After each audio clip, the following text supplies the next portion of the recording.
You're sitting there, you know that you're not a favorite. People are going up and they're all legitimately shocked. Hope starts to creep in. Yes. Your award comes up and my wife sort of grabs my hand and I cling on to hers. And the Oscar goes to? Must have been a weird hour. No one's ever asked me about it. It was a weird hour. You go, I am an imposter. If you don't quit, you might make it. And if you quit, you definitely won't. People can't do something themselves. They want to tell you you can't do it. I'm never going to be my hero. That's just fine with me because that keeps me with somebody to keep on chasing. Everybody's trying not to go home. Don't ever let somebody tell you you can't do something. When you've got something which you know is individual to yourself, just encourage that, nurture it. You got a dream, you got to protect it. You want something, go get it. Welcome to episode 3 of You'll Never Make It. And this episode, we have somebody that you've known for a long time. It's the first time I've met them. Yeah, Nelson Ferreira. And who is he and what does he do? He is the owner of Sound Dogs Toronto, which is a sound editing company. For film and TV. Film and television, but mostly just, film and working on feature films. And his whole thing is just sound excellence.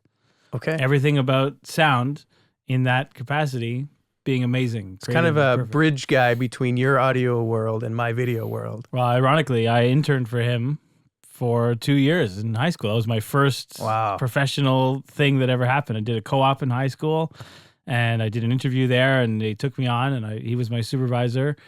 And then we did some cool work in the first year, and then he hired me back for the second year. It was crazy. And he's won an Oscar. Yes. That's insane for the movie The Shape of Water. Shape of Water, yeah. With Guillermo del Toro. That's it. But he won an Oscar as the part of the team that did the whole Best Picture, right? But he personally and him and his partner Nathan were nominated as Best Sound Editor for that category at the Oscars. And but they lost. They lost that, unfortunately. Which was so anyway, the most interesting stories he's had, and specifically from that night of losing. That's right. So, yeah, such insight. The fact that just the career he's had and continues to have, and we didn't even talk about it, but he's working on another movie with Guillermo del Toro coming out next year, Frankenstein. That's right, yeah.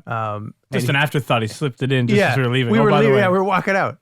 I was like, oh, you working on anything now? Oh, yeah, just this thing. But I think the cool thing about him and his career is that, he talks about the success part of it, but he never gets rid of the excellence, the sound excellence part. That is always the first thing, is he wants to be, everything has to sound good and be creative. Yeah. And then let's see if we can make some money at it. And that proved really well for him, is he's the most successful guy I know at this. Yeah, because it sounds like he's at one point had to basically close up everything and failed miserably at one point. I don't know about miserably, but I think a reset. Miserably. It's a reset. It's and I think that's even after some success. Yeah, and I think that's a great lesson. Is that even once you've figured out how to make success, to then take it back and go, well, we have to retool and strip it down and go back from the bottom. Well, I can't wait to share that with you, and we'll have him here in a second. First, we want to update each other on our own goals, our own paths to success. That's right, and where we're at in trying to make it. Mm-hmm. You want me to go first? Yes, I do. First? I want you to go first. Me to go first? I don't know what are you doing. I forget everything. We're both too busy to even remember what each other. We're too busy doing. to be doing this podcast. But here we are. This is the beauty of the podcast. We have no time for this podcast, and that's what you want because we're trying to make it. That's why I'm such a good teacher at the Harris Institute, because I have no time to be a teacher, but that's exactly who's the best teacher, right? Because we're doing so much of the work in the industry. You're right. So what's happening? So you just came off another UK tour. Not UK. We came back from Poland. Poland. Went that's to Poland for like 2 days. We did a one-off show in Poland. We went to Krakow, as I say it, and we big show. It was huge. It was like a hockey arena. I don't even know if it was a hocky arena. The first concert at this venue was Metallica when they first made it. Oh wow! And it's huge. It's like a risers and stadiums. You sent me some videos. Yeah, it's crazy, and it was great. But can I tell a funny story? What do you think? All right, we'll cut it out maybe. So we go to the thing, and it's 10 out of 10 sound and technical everything. It's perfect, right? Yeah. And so we go up there and we do the sound check. We all got our in-ears, and we didn't even use our own belt packs. They had their own belt packs from the venue, and there's top of the line. Everything sounded amazing. Greatest sound check I've ever heard in my entire life. And the whole time we're doing the sound check, we got a translator, because obviously we're in Poland. We don't speak Polish even a little bit. There's a translator that's translating our requests for our in-ear mixes to the text for the monitor world. And we got this perfect thing dialed in. It was fantastic. And then I don't know what happened. Things happened in the middle of right before the show started. We go up there and the entire mix changed. No one had anything of themselves in their own ears. So we get up there, we hit the first notes, and we're not going to hear anything. Oh, we're trying to, we heard something, but it wasn't what we were supposed to hear for the mixes, right? So we're, mid-song trying to change these levels with the sound guy who doesn't speak any English at all, and our translator is off. Who the hell knows where he is? It's the biggest gig you've ever played. Unbelievable, yeah. So we're trying to change, but that's a moment of when you look at it, you're like, wow, we've made it because we're in this huge stadium, but we haven't made it because we can't hear a damn thing we're doing. And it's not even your fault. It's not our fault. You couldn't even control that. Who knows what could have? There's a million steps that you should have saved in the tech in the process. Yeah. But we played, and I'll tell you this: we played a great show, and you know why? Because we practice like crazy. Right. And when you practice like that, everything is second nature. You're going up there and you're making. You still made it sound the way it should be for the audience. Yeah. The audience wouldn't have known. Wouldn't have known, other than that when my bass player went to speak, his mic was muted. Oh. And he's trying to talk to the audience, and they're going like, "Talk to the audience." Yeah, that's right. So it was great in that it was a phenomenal feeling to play to a crowd of that size. Uh-huh. The crowd loved what we did, and once we got over the fact that we couldn't hear ourselves, and we just had to figure out how to play through what we could hear. When you finally get into it and you start acting out the moves that you have been practicing and know on the stage, it translates into a way that feels really good. So you put on a great show, and then you get to leave proud. Could the tech have been better? Yeah. Yeah. And that's we haven't made it yet part, because when you've made it, you have a tech that travels with you that does all but that I still feel like things go wrong on those shows anyway. 100% they do. But you do there's no language barrier to fix it in that moment, right? see. So you ideally have someone on your own side to bring, go along with you on that, right? I do like, and again, he'll say it when you hear it, but like he touched on, making it might just be the process. Yeah, and the journey, and just getting to do a thing collaboratively with some people. Yeah, in that moment. It's maybe a shameless plug, but we're about to go on a 35-date tour with the Sheepdogs. Right, you're the opening act for them. That's across cool. all of Europe, every major city in Europe. We're going to be opening for them. I feel like that's the experience that you want to get to. Well, I think what this is it's you're opening for a band that I think if we had them on the show, they would say they've made it. Cover of Rolling Stone magazine. Yeah. Millions of streams on their songs, making records with giant producers in the States. Right. But I so think they've here's made it. But like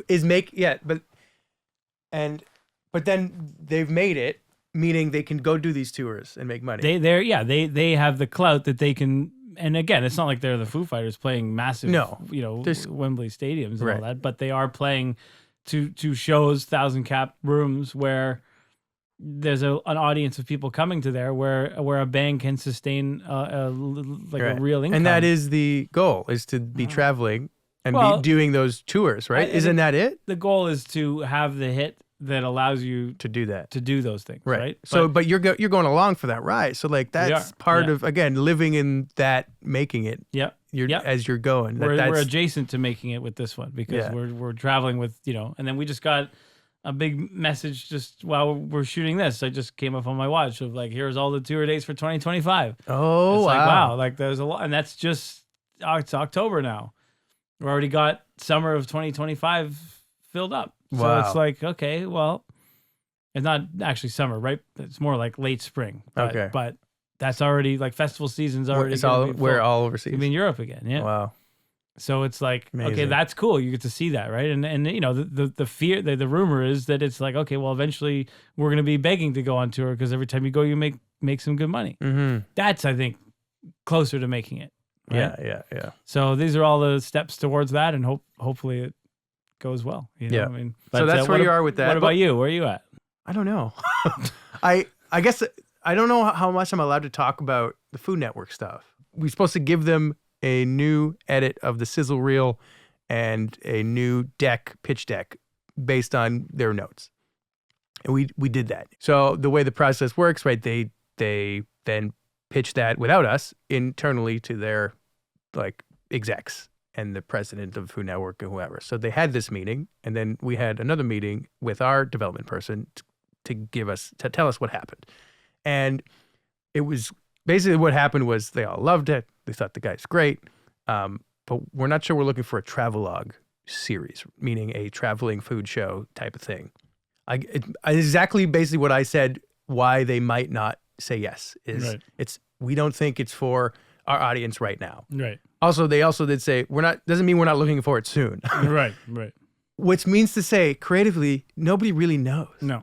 They look at the trends and they go, look at trends and look at the ratings, the research that comes out. Like, how do they know what their audience is looking for? Right. Well, it's based on ratings. Right. But how will they know if they put something out that their audience will go, oh yeah, that's cool too? They may not care. They may not, because they can make, if not get better ratings, just airing a rerun of a popular show than making a new one. It may never happen, but in that case, we get the show back and we pitch it to anyone else. Right. This time I got to pick with you. Me? Yeah, you. What the hell you want with me? Yeah, I spend time, I edit the hell out of these things. Oh yeah. And then, I edit clips to put online. And I edit like 2 or 3 clips for you to post on your own account. That was 2 months ago, and you've never posted them. I posted one of them. No, you didn't. I did one. No, I did not. I don't think so. I did. Which one? I don't remember. You posted one? I did. I think you just accepted the collaboration from me on Instagram. I post things. Post things. How are we going to make it if you don't tell anybody? Well, we're not. If we make it, they can't have a podcast anymore. Oh, right. I'm trying to hold us back on purpose. This is part of the brand strategy. I'm trying to keep us held back. No. So what's your problem? You upset? Why don't you post the things? Okay, give me some things. I get you. It's all there. On I find iMessage. a lot of the clips you post to me are very boastful. That's what the whole thing is. Yes. No one said there'd be boasting. That's what social media is. Posting clips of your face, saying things. I know, but I feel like a lot of the people that, would see that would be like, that's lame. You're too much care about what other people think. No, fuck it. Just send it. It'll do better for you than, well, I don't know. The problem is you don't do enough of them. That's the catch-22 is you listen to what you're saying, you post it, and it doesn't change anything, and then you go, okay, well, that's not worth it. But it's repetition. It's the only way. It's because you need to keep doing. Yes, you need because you need to do. That's why I've given you a few. Why would I give you more if you're not posting them?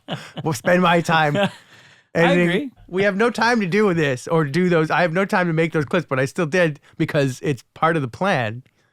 But you're not following through. So I got to do my side of it. Why don't you tell him about this morning? What was that? That's what you're going to say. What happened this morning? So he called me I missed his call. He calls me and I call him back. What the hell do you want? He goes, what the hell's wrong with you? I said, well, I was just having a shower. He's like, you know how much life I've done? Oh yeah, yeah. Right. I called you and it was like 10:30. Yeah. And you're like just getting up and you just had a shower. That's why you didn't answer. I'm like, yeah. And I've been up since 7, at least. Usually it's earlier than that. The kids slept in for 10 minutes. So 7. Like I've done so many things before 10:30. We got no time for this. No. So you're welcome. Bringing it back to what it's about to be. You're gonna love it. Yeah, it was an amazing talk, and I learned a lot. I think, and I didn't expect. I think the stuff he's done and what he said. Like it's unbelievable that there is even a career that's so specified in sound editing. Mm-hmm. Because you just think the sound for post production, you think it's just sort of one aspect of it, but the amount of jobs that he has to supervise within that is astronomical. From the editors to the ADR people, the Foley artists, all the way to the scoring, and then like he's the one who puts this whole thing together as the supervisor. I mean, it's incredible. Yeah, he's a sort of a sound editor, sound designer. Has all those skills, and that's sort of what he does, and now oversees, and they pay him, as he said, for his opinion. That's right. And for his creative ideas in sound. That's for right. Film and TV. So here's Nelson Ferreira from Sound Dogs on You'll Never Make It.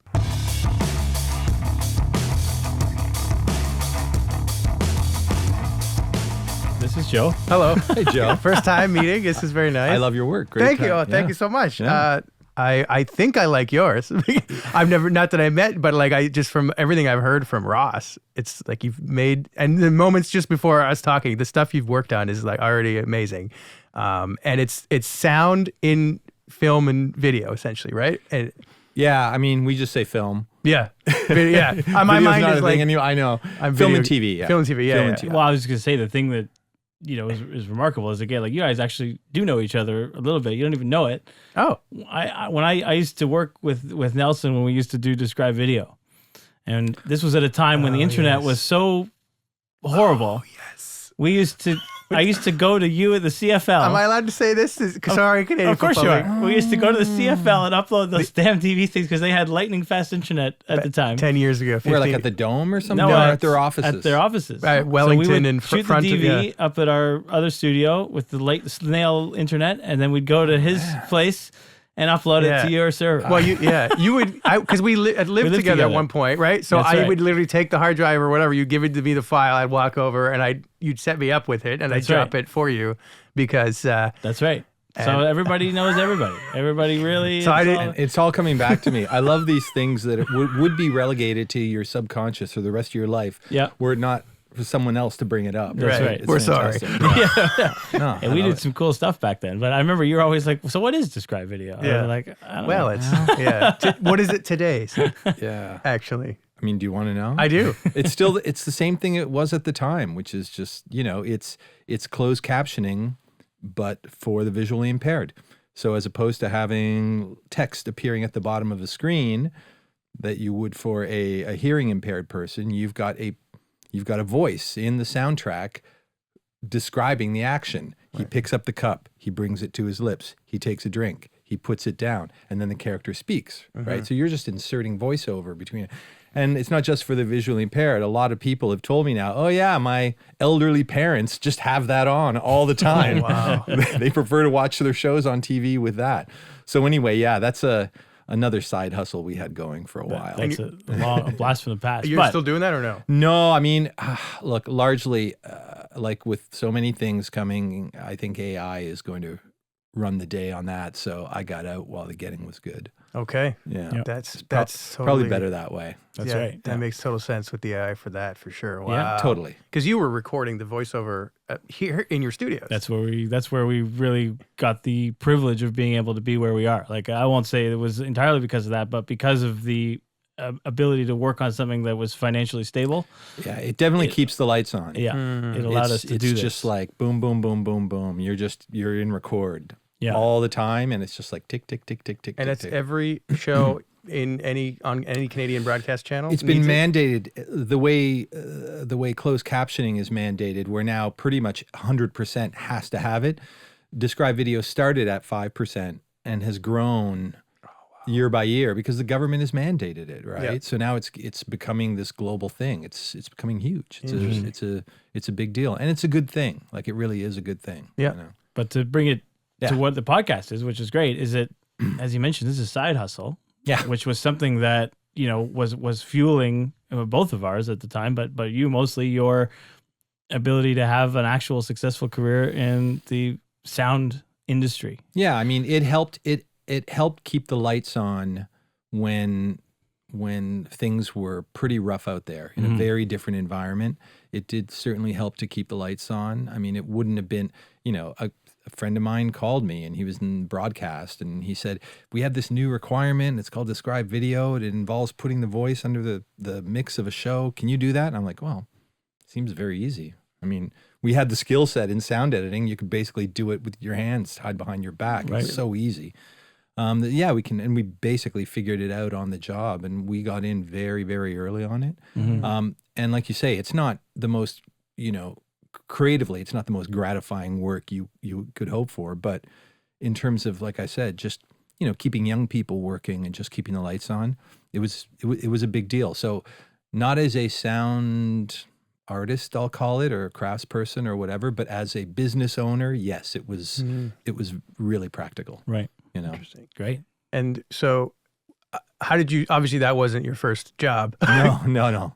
How did you find your way into doing sound? Like, did you ever do video? Did you ever? Yeah, I mean, I went to film school, right? Okay. So wow. Okay. nowadays there's a lot of courses that teach what I do, and Ross, you're close to facilities that do that, to schools that do that. But at the time there really weren't. So you'd go to film school, and at film school they would teach you all like they do nowadays, right? Here's a little bit of cinematography, here's some sound, here's some picture editing, and I actually started it in picture editing. I thought that's what I wanted to do, and I still find it fascinating. But I got into that. I started my career in that department, in the picture editing department, but again on movies and TV, where it's not.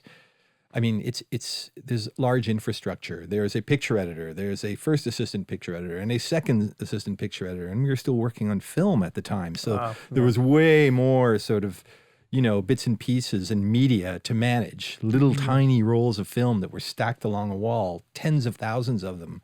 And you're asked for a particular frame by the editor, and the gold standard was you had to find that frame in 30 seconds. Wow. And if you couldn't, then your filing system was bogus. Okay. You weren't good enough. Anyway, in those days, because the and I'm talking like the late 80s, the skill set for film, for picture and sound editing were very similar, almost the same. So editors would go back and forth. And as an assistant, certainly, you might be a sound assistant this week, and then 3 weeks later you may be a picture editing assistant. Wow. Right. So I went back and forth, and it was only through doing the sound side of it that I went, this comes really easily to me. It's really, and I hadn't realized I've been doing this most of my life. I've been recording things ever since I had a tape recorder. I mean, like recording the sound of the street and then playing it back and listening to it for no reason. Yep. Right. Just because. And I mean, as a 13-year-old without knowing. And I was always fascinated with visually evocative music, a lot of the prog music from the 70s that would incorporate sound effects, obviously bands like Pink Floyd and this sort of thing, which would always incorporate that sort of thing and create a visual. And sound just suddenly, something went off, and it just made sense to me. It also didn't hurt that there was such a backlog in the picture editing community. You basically had to wait for someone to die to move up. Whereas with sound, typically on feature films, there's one picture editor, but there may be 3, 4, 5 sound editors. So there was much more of an opportunity there to make a living. Oh, I see. Yes. And it was still really enjoyable. I loved doing it. And like I said, it seemed to come naturally to me. So I moved pretty quickly once I did get into it. And so what led you towards Sound Dogs, which is where I think most people would know you from, Nelson from Sound Dogs, Toronto? I mean, I quickly went from being a sort of, because everyone was sort of freelancers and you would just kind of hustle and get hired along with the other sound editors on a show. But I formed this sort of little tribe with the person who became my partner at the time, Greg King. He was a very successful guy in LA doing more or less what I do now. And we took this name, which was basically a nickname, a sort of semi-backhanded complimentary nickname from a producer. And, Sound Dogs was born, and he and I worked tirelessly, right, for a few years. We got very lucky, and this is sort of bad news for the listeners or viewers of this show, but a common theme with me is going to be just how lucky I am and how things kind of, in a way, timing fell into my lap and our laps at Sound Dogs, was because we came in at a magic time when, as I said, we started working on film. By the time I came in, video and audio tape had taken over in terms of post-production, and nonlinear, digital, working on Pro Tools off of drives was right on the horizon. And we straddled that whole thing. So there was a changing of the guard that happened, and it was sad in a way because these sort of older craftspeople, a lot of guys from England and this sort of thing, who had sort of tutored me when I was coming up and had taught sort of these great systems of organization and just of good taste and introducing me, to styles of doing sound and doing sound for film. I watched some of them, I watched their careers evaporate in 18 months. Wow. Gone, just gone. Suddenly the skill set was redundant, and they couldn't make that move into working at a computer keyboard. It was lost on them, right? And I mean, you know, maybe they felt, look, I've had my run, but literally there were, I mean, easily like a dozen people who I saw this happen to in Toronto alone, right? And suddenly from, I would say about 1988 to 1992, there was a completely different set of people doing what we do. And all of these, you know, really dedicated craftspeople were, you know, replaced by these kind of loudmouth punk rockers who knew how to use a computer, right? And who were bringing this other kind of sensibility to it, right? And we were first over the wall in that generation. I mean, that's what we were.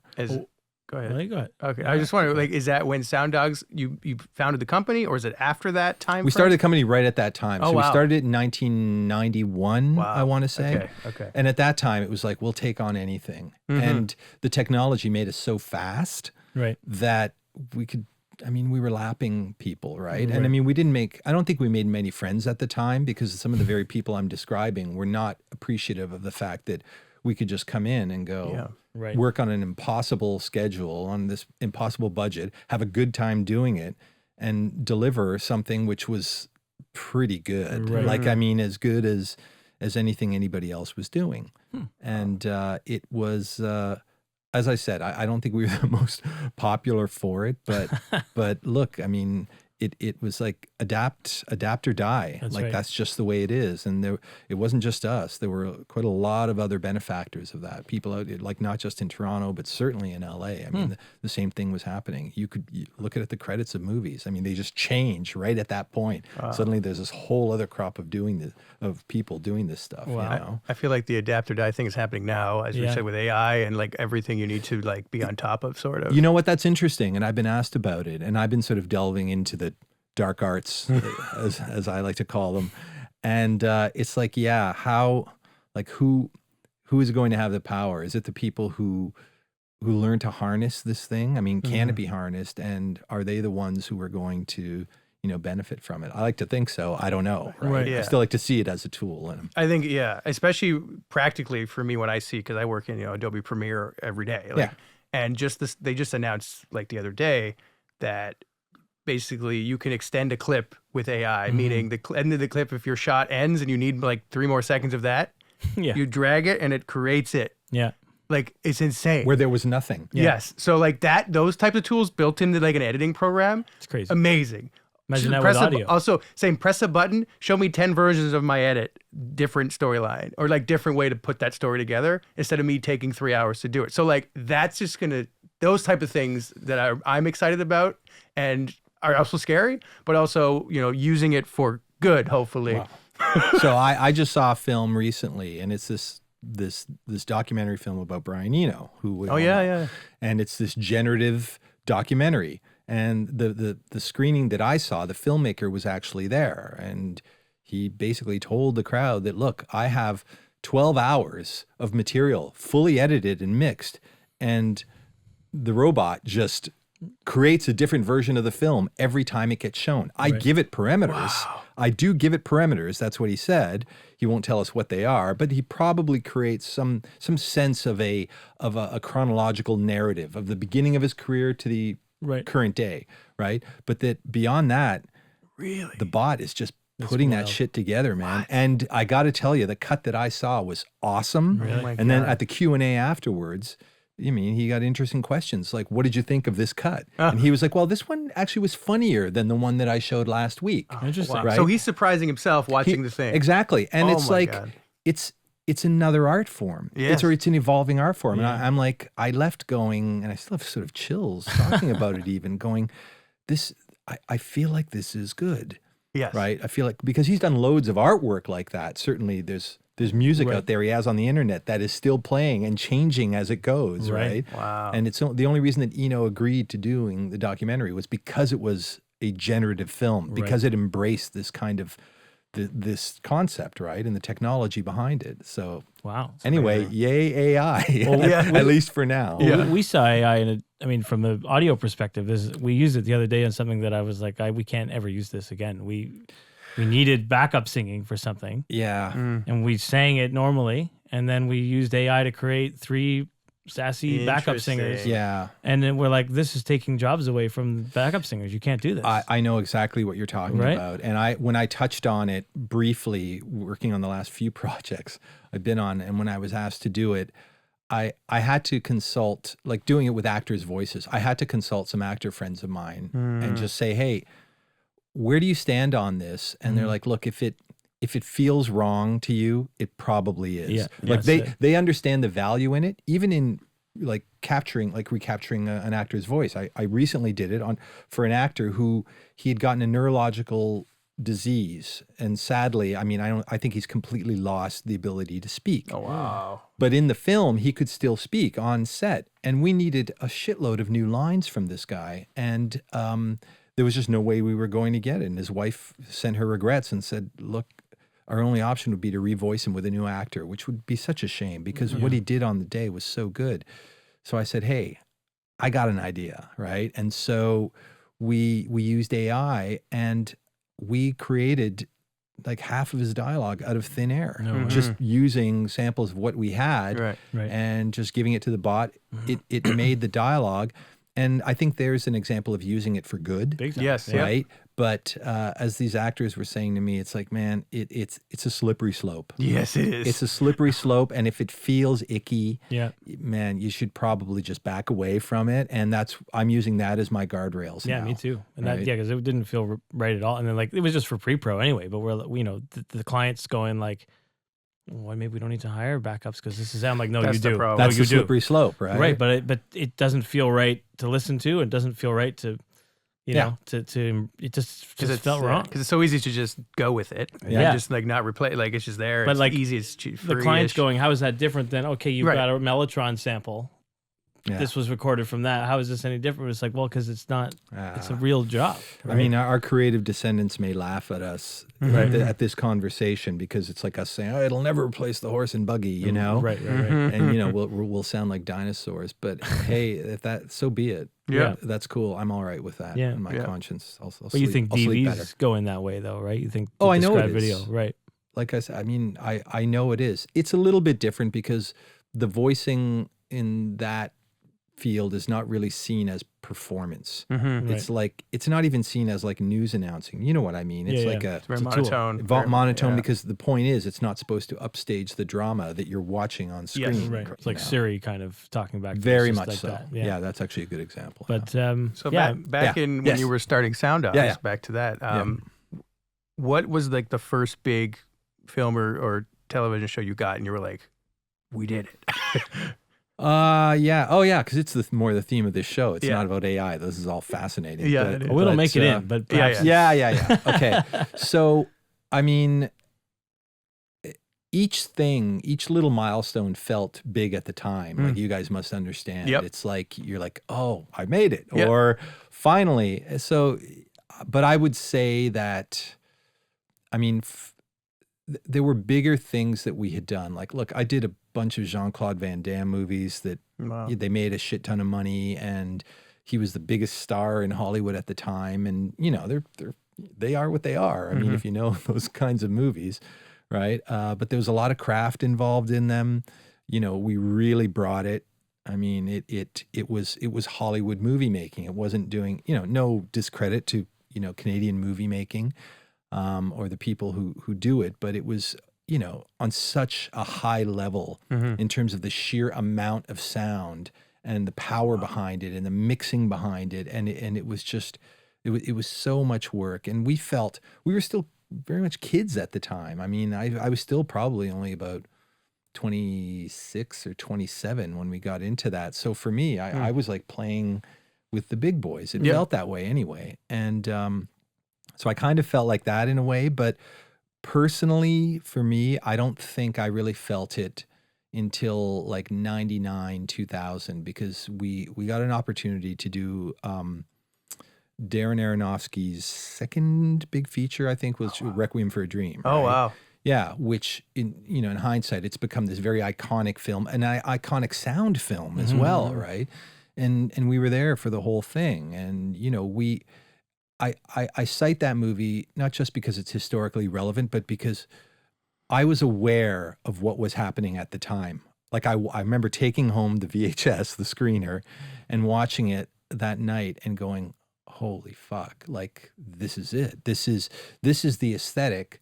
This is the kind of movie I've wanted to work on, right? I hadn't, as a film student, as a film graduate, I at the time I thought of myself as a little more highbrow than, big Hollywood action movies, right? Though I would have loved to have worked on them and worked on some of them, sure. I wanted to work on big art movies, on really interesting movies with interesting artists. And there was this filmmaker. I mean, Darren was just like, oh my God, here he is in the Flesh and Blood. I mean, we didn't really know who he was. I'd watched Pi, the film he did before that. But just his language creatively, how he described things to us, what he wanted to do, what he wanted to achieve.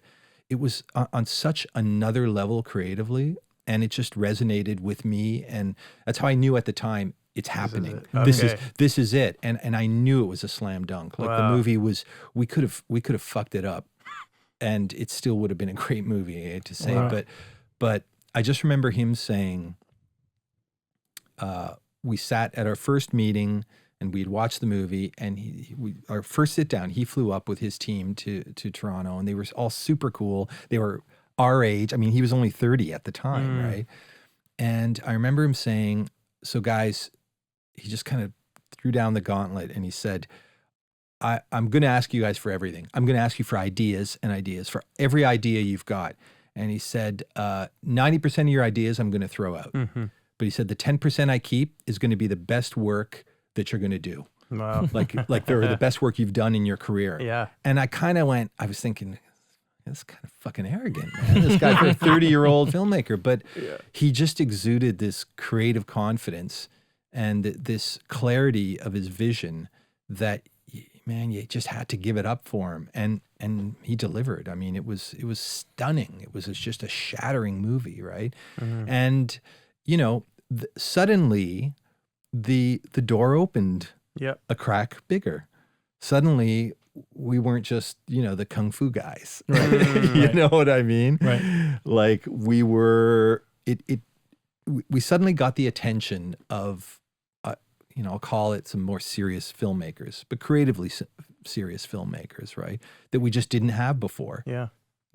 And it's like, oh, the Requiem for a Dream guys. Right. Okay. And there we were, right? And suddenly there's a step, right? You've reached this other plateau, and then it just sort of, it continued from there. There were obvious successes that went beyond that, but I would say that was a major turning point, not just because it was, and I've only just thought about this for the first time, but it wasn't just the point where I think the outsiders started taking me and taking us seriously, but where we started taking ourselves seriously. Yes. You believe in yourself more, and then all of a sudden and that's the gives you more. secret.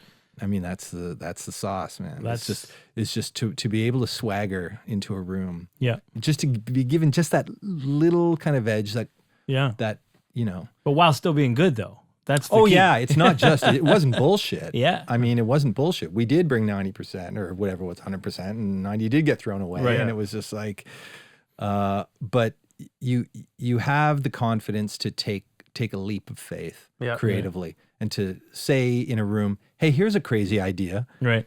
And they listen. They go, oh yeah, let's hear it. Right. And they go, hey, okay, we'll try it. Right. And it may work and it may not. But as we know, and as I know is the theme of this show, is like, it's okay. It's not a failure if it doesn't get used. It's a step to success. Right. Yes. We've eliminated a possibility, which brings us one step closer to the answer. Right. Yeah. Right. There's two things. It reminds me of Aaron Sorkin's. I saw his masterclass, and in it, he's like, "I just want all the bad ideas." Yeah. And I got him all out. Let's get them all. And he's like, "Oh, very bad. Well done." It was. I'm like, I laughed so hard. That's a Family Guy thing too. They laugh at that. They go, "Great idea, mate. Get all the bad ideas out of the way at once. Perfect. Great." It's true. It's so true. Because now you know what it shouldn't be. Yeah, exactly. That's how we always do everything. Is we have to find out what it's not in order to find out what it is. We were doing a song the other day, and the artist was, she was like, she loved the arrangement and everything, but she's like, I don't like what's going on right now. It doesn't feel right. So we had to try 4 or 5 ways of doing it. One was a 4 on the floor. One was we slowed it down. We sped it up with all these crazy things.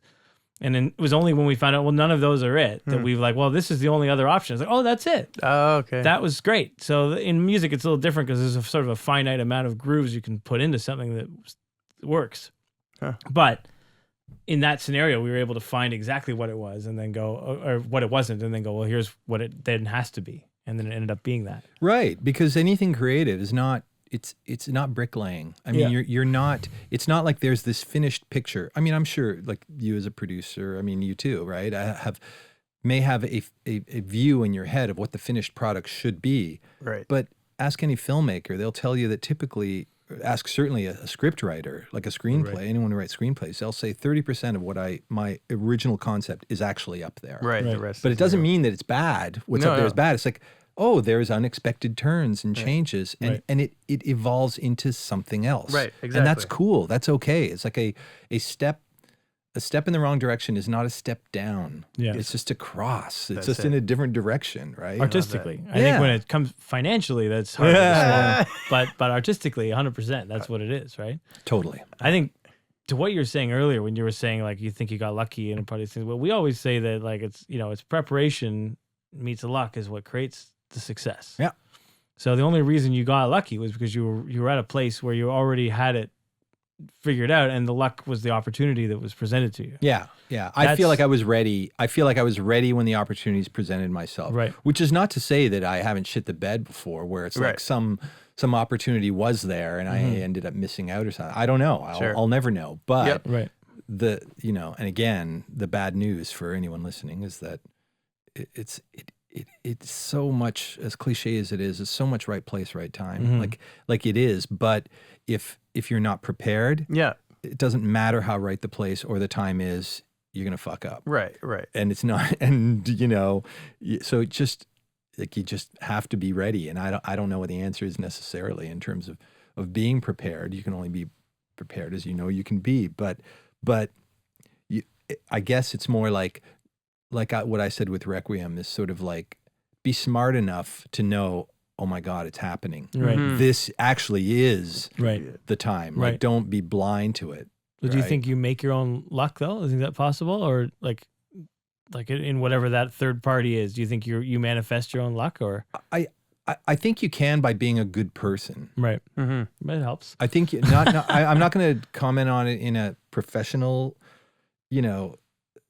sort of hustling and hitting the phones and shaking hands and doing all this shit. Right. I've never been that good at that, but I could say in terms of karmically speaking, I think by being a good person you can make your own luck. I see. But I prefer to think of it more just be ready. Just know how to hit a fastball and understand that a fastball is what's coming, and then I'm gonna fucking clock it. Right. When it comes. Right. That's good. That's a good soundbite. Well, when you were mixing, I guess even any film, like, can you give me an example of? And I guess maybe I'm trying to figure it out for even myself. Yeah. Like, what happens when you start like you working on a film? What are you actually doing? Okay. Your job. Yeah. Yeah. So my job. I mean, I don't call myself a sound designer. Like I've been heavily involved in that respect, but it's a term that gets thrown around a lot nowadays, even by people right out of school, like on little cards and resumes they print and send to me. But listen, I mean, I know some great sound designers. I'm a sound supervisor, which basically nowadays I like to say just means I'm paid for my opinion. Nice. Right? Wow. That's what you want. Yeah. That's like great. I'm an editor, so I do cut a lot of the tracks. So basically filmmakers will come to us and say, here's the cake, we need to ice it, right? Or whatever you want. Here's the picture, we need to frame it. I don't know. And we'll sort of get it over the hump and take it to this other level emotionally. That takes different forms depending on the kind of movie, right? With a lot of action stuff, it feels very much often like paint by numbers, and I don't want to denigrate that kind of work or level of work, but it does get into sort of how many friggin' machine gun shots can you cut in 1 hour, and it's a shitload of work, and there is a lot of craft involved in it. But lately I've gravitated more toward these sort of more psychologically challenging pieces where the sound is kind of playing with the audience a little bit and trying to move them forward and maybe say something about the characters or about the setting or to create suspense in unusual ways. If you've seen A Quiet Place, I mean, that's a no-brainer, right? Or Sound of Metal, Right. Brilliant, genius sound work, right? But Shape of Water is like that, is it not? Genius. I don't know. Shape of Water, Shape of Water very much. And kudos to Nathan Robitaille, a real sound designer who I collaborate a lot with on projects like this. So, I mean, we'll take a film, like for example, Shape. We would take a movie like that and watch it with Guillermo, and he would, he gives us his ideas, and he just gives you a sort of guideline in terms of how the creature, I picture something like this in terms of how the creature sounds, or how this sort of, Cold War bunker sounds and this sort of thing. And then we're allowed to play, and he gives us that amount of latitude. Right. Some filmmakers don't. Some have a very clear finished product in their head, and they just want you to reach that. Guillermo's like, he'll just go, Nelson, ideas. That's amazing. Yeah. And I like that. And you're like, okay, here we go. So, and over the course of the next, on a movie like his, 20 to 30 weeks, I mean, we'll spend ideas and just kind of honing it and sending him stuff and doing rough mixes or temp mixes, as we call them, where it's a chance to kind of, weed out the goofy ideas and hone our way, polish this thing toward what it's ultimately going to be.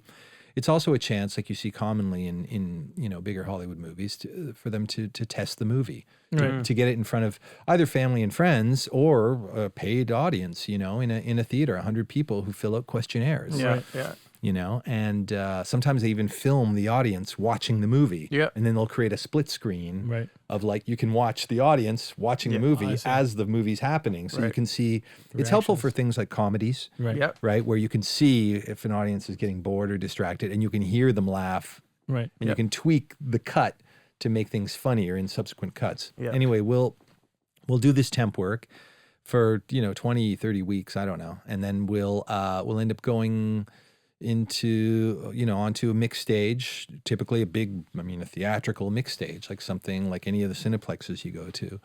And we'll go through, I'll be supervising the dialogue and music side of the mix.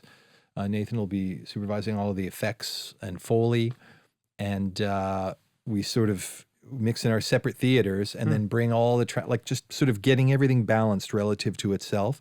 Then we bring everything in together onto the mix stage, and we go through and we work, and we hopefully on the right project, you sit and you jam it out with the team. Right. You say, what do you think, guys? And we'll mix. Typically, I mean, if we're really motoring, we might do as much as a reel a day, which is about 18 minutes, 20 minutes a day. But that's on a simple sort of project. A project like Guillermo's, it's going to take you about 2 days to get through a reel, Right. roughly Right, 20 right. minutes. Wow. And that's just to get it into shape for him to watch. I see. And then, once we sort of had our pass through the movie, it's like, okay, the man wants to see it. Let's do this, right? And Wow. he comes in and we set it up. It's like, okay, he watches it and gives us notes, and we sit there and talk about it and make changes on the fly, and we sort of continue to work for days, Right. kind of honing it and getting it to the right point, and then we'll go back. And as this is happening over these days, of course, he's cutting picture, he's changing things, like you're having to conform all of these tracks, Right. and it's That's the and worst. it's hundreds of tracks wide. That's I mean, the like worst thing. sometimes 600, 700 tracks, and you're having to drag everything along, right? And it seems easy, but there's cut No, points, and there's band-aids you have to put, and there's things. Imagine what's happening in music. I mean, That's my most hated of all things, is the where they- conform. Yeah, because That's my most you're taking out a bar and a half. I think I'd rather have a root canal than the Yeah, a conform bar and a anything. half of a piece that's got a waltz on it and 3/4. It's like, whoa, how's that going to You sound? used to make me conform all sorts of crap when Oh, we yeah. did the old Well, videos. the It's end. one of the worst things in the world. Listen, is it that. used to be horrible. That process, as well as temp mixes as a whole, they were the bane of my existence, because Right. you'd basically have to show up with all your tracks Right. without enough time to mix them, drop your pants, and just go, "Here's my stuff," right? And they're hearing stuff for the first time. You know what I mean? And it's like, oh Yes, God, yeah. and you're not being represented, Right. accurately, I Yeah. think, right? Yeah, yeah. And but now I kind of really like it, because what it is a chance to to weed out the ideas, Right. and you can rough the movie in. And man, like we temp mix some of these movies, you know, typically it may take 4 weeks to mix a movie. A temp dub might take 3 or 4 days. So you're doing what should take a month Right. in 3 or 4 days. Right. And at the end of it, every time, you know, we go, shit, you could put this in a theater if you had to. And it'd be fun. Like, this Yeah. sounds awesome. Wow. Wow. Because you guys, when you're mixing and you're listening in the big theater and you're listening it all back, Yeah. like usually, I feel like 90% of people, when they do watch this, it's not in the theater. Like, Great question. it's out, there's such a terrible. Are we mixing for the lowest common denominator or the highest common and denominator? like, I mean, maybe there's 2 mixes. I'm sure there is. There's like, but like, how does this work? And like, how do you combat We always that? mix because we have credibility and self-respect. We always mix to the highest possible standards in the best fucking room on earth, right? Right. The best, right? It's an Atmos room. We mixed like Megalopolis, you know, 12.1, like full Atmos. So yes, we'll do that. But then following that, we'll do a near field mix, right? Which is like speakers just 8 feet away from us, right? Typically an tone, or as we call it, the horror tone, right? Because if it sounds good on that, it'll sound good on anything right in front of you. And I've been on a few projects where we did virtual, what you'd call like iPhone mixes. Yes. Yeah.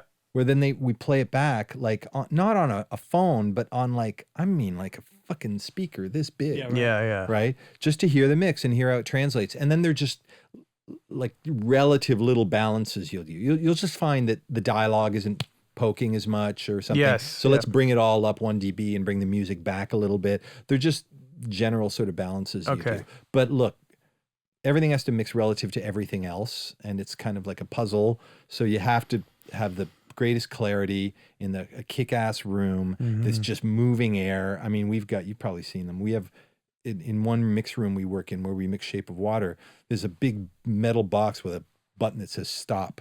And when you press it, a police light goes off in front of the mixers because it's so loud that I'm yelling stop and they can't hear me. I've never seen that. Like that's how fucking loud they're mixing. Right? Wow. And it's I mean, they're only mixing at 84, but yeah, but for the theater. for a theater, it's fucking loud. That's like a jet. Yeah. Right. 84 And you in just there press is the not- button and it's like, Yeah. stop.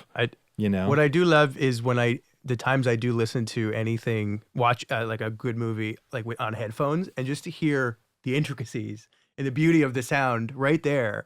Because usually I'm watching it like with my wife, we're watching on Netflix, and the sound is shit compared to what I can hear. And like I love that part of it. Obviously in a theater, but like hearing it in your ear in your headphones is so beautiful. Actually, I wish more people would do that. Totally, Yeah. Good experience. Because it is a good experience in headphones for sure. When your role, are you the vehicle for the director's vision, or are you sort of the dealership? Okay, it's a great question. Right? And you'll know the answer to this when I say I'm like a record producer. Right. What's a record producer? Right. I could be, you could be Rick Rubin, Yeah. who just basically is there curating taste. Yeah. In bare feet, kind of like, hey man, Yeah. like, and like ad nauseum, right? We've been through sort of the stuff he's had to say, and he's got really great insight in terms of the creative Great process. taste is what Yeah. it is. Yeah. And then, there's a very practical sort of technical side to it as well. It can take any shape, right? Depending on the filmmaker you're working with and what they need. And, Guillermo doesn't need anyone to tell him. Right. He'll ask. If he needs an opinion, he'll ask you. Right. And he'll look at you and say, What do you think? idea, what do you think? Right. Right? Like, are you sure? Really? Are you sure? Right. It's terrifying. Whereas a younger filmmaker, and that's why it's exciting doing little indies, is like, especially if you've got, if you're padded with some decent credits and you've got some cred, they'll be like, hey, what do you think? I mean, they're way more open to just free kind of collaboration. So, I wasn't kidding when I said I'm largely paid now for my opinion, because before the director gets in there, it's like, I feel more and more like I end up being kind of like the last word. Right. Before they get in there, right? And when the director shows up, if he or she has if they're like, no, this was way off, then okay, it's on me, right? But I've had weeks working with them, right? And chatting and lunches with them as we work and the whole sort of thing, that I'm a conduit, right? To answer your question, you're much more of that sort of conduit, right? in a way between them and the audience. Right. Right. The same way a picture editor is with the conduit Video. between the director and the audience. It's like, they kind of, the director is so close to it often that the picture editor has to be like, look, let me cut right through the shit. Right. And right through your ego, whatever you might think. Right. Yeah. It's Right. totally different. Here's the way the audience is going to see it. Yeah. And that's why, it's big, like a solid picture editor is they're worth their weight in gold, right? But in terms of the vehicle thing, though, like what I'm kind of, and that's totally it, what I asked, but what I'm kind of picturing is like in the Guillermo scenario, he said to you, okay, like what do you think? What is your idea? And then you're basically saying, well, he told me kind of what he wants, but I'm going to now make it happen with his vision. Yeah. Or is it the other way where the guy goes, I know exactly what I want, and now you do it? We'll get him halfway there. Right. And I find more and more with him, because again, every filmmaker, they work differently, right? And, we'll sort of get him halfway there. And sometimes as a filmmaker, I think you only need to hear just a trace of where you were going. And you're like, that's it. Right. Sometimes you need to play them 3 different versions of something. And they're like, no, yes, that's the one. I see. And then you're like, okay, now I get it. There's the direction we're going in, right? Look, we did but it changes. Like there was a series we did for Amazon called The Expanse, right? Which was like high concept sci-fi, like kick-ass sound show. And we went into the initial meetings with the showrunner, great guy. And he was a astrophysicist from Cornell, who then got into filmmaking as he was a, what's it called? He was a consultant, on-set consultant on Star Trek, right? On like Deep Space or something like that. And now he's fully this sort of film producer. And anyway, so he was producing this show, and we talked about the sound on the show, and he was in love with Gravity, with that film, which is a great film, great sounding film. And he was, he loved the literal way that sound was treated in space, that you only heard it inside the helmets. Right. Because there is no sound in space, right? There's no atmosphere to carry the sound wave. And we were like, okay, great, man. That's it. Let's do it. We took that direction. And then, by the time we got into the mix and you're sort of listening to stuff, it's like, it doesn't feel like a movie. Yeah. And we realized, and he realized quickly, it quickly went from Gravity to Star Wars. I see. So had to Because there's big space budget. battles, there's everything. And those battles just don't have the same impact if you're not hearing Right. that shit, the pew, pew, pews. If you're not hearing it, it just doesn't have the same impact, right? And That's Gravity was a very literal, kind of story that's happening in space, and they were trying to be scientifically accurate, to give it credibility, right? But this is a piece of fiction told 500 years in the future. So no, you can go in a different direction, you know what I mean? So anyway, it just shows you how you've got to be ready to pivot and go, hey, that's a great idea too. Yes, let's do that let's instead. try it. Yeah. Throw away everything we've done Yeah. and start over again. Yeah. Are you when you're mixing, or let's say you get a cut from an editor, do they often give you like a temp version of like creatively Totally. a sound thing? And how often do you look at that? Do you care? Do you throw it all out? Do you try to recreate it sometimes? So How does that work? Because I'm an editor, and I always, my thought is like, sometimes I make something and I'm like, oh, I love this so much, and then I give it to you and you fuck it up. No. Or you change it, and it's, again, obviously it goes back to the no. director. But so I want to know how all that process works on that level. They all do. They all do to different levels. And some are really chill about it and are just saying, look, I'm trying to sell my cut. I just threw some shit in. Here's the sound of the car. It's a shitty sounding car. I don't care, right? But others are extremely particular about it and are like, that's the sound. And I may recognize it as a cheesy effect from like the 5,000 series of sound ideas or whatever. And like, look, dude, I heard this sound 25 years ago, right?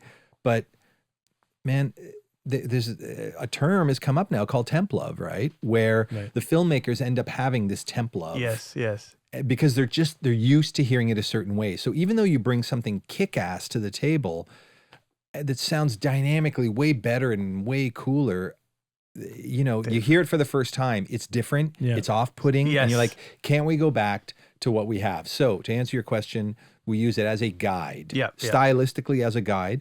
But now, in a position like mine, I can say right at the first screening, look, do we like this sound or not? How do you feel about your track? Do you want me to follow this stylistically? Regardless, dude, we're going to carry whatever you have, we're going to carry it along. So if anything that we do makes you feel like unsure, we can always go back to what you've got. Right. No problem. But typically we'll try and honor the style of what they've done, but to make it theatrical. You know, to make it more impactful or maybe a little more interesting. And look, if he or she, like the picture editor, are, you know, experienced and collaborative enough, they typically recognize that.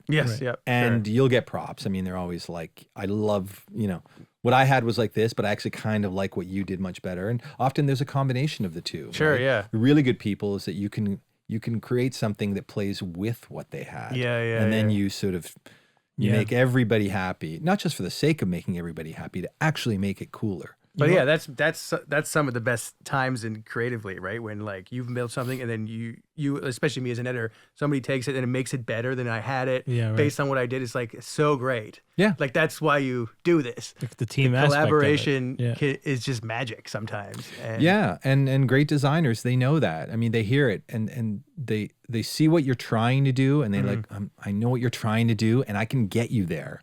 Right. So, that's cool. I tried this. And, you know, when I hear some of the things that Nathan does and what he brings to the table, it's astonishing to me because just the level of detail and of thought that goes into sort of, what the character was.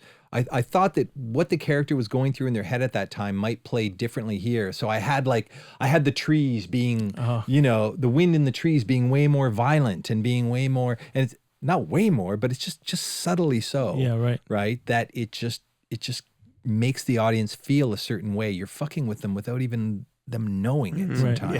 Oh, I love that. Yeah, although audiences are much savvier now, so they tend to know what you're up to.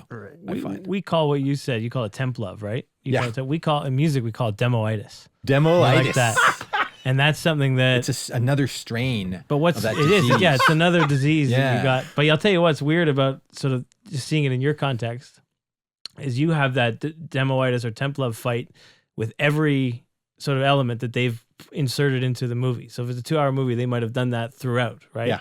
So they've got temp love on each individual scene, and they might contest one, and they might not contest another one.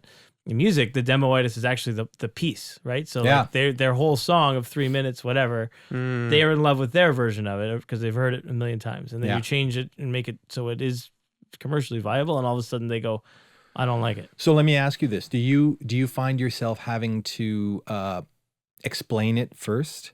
So to say, okay, look, before presenting it, sort of make a case for it and say, I've done this and this and this, just to prepare them. Right. Just to sort of throw a life jacket on them. You know what's interesting? This is funny, is I used to do that before I had a bit of clout. And again, not having made it. We haven't made it yet. But before I had actually got any like achievable success, you know, any notoriety, right? I would do that. I would go, here's all the stuff I did and here's why, and this is it. Now let's listen to it.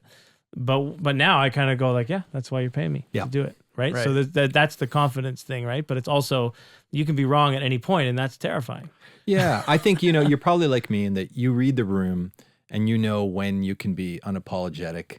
And when maybe you should kind of like, let me just lead them into the water carefully because I don't want to get fired on my first day. Well, exactly. Yeah. And that's it. Usually with the demoitis, it's in the pre-production stage of songwriting. So usually that's when they've presented their song as good as they could make it. They take it to the producer, and then they look at it and go, well, here's what I changed, this, let's try that. Yeah.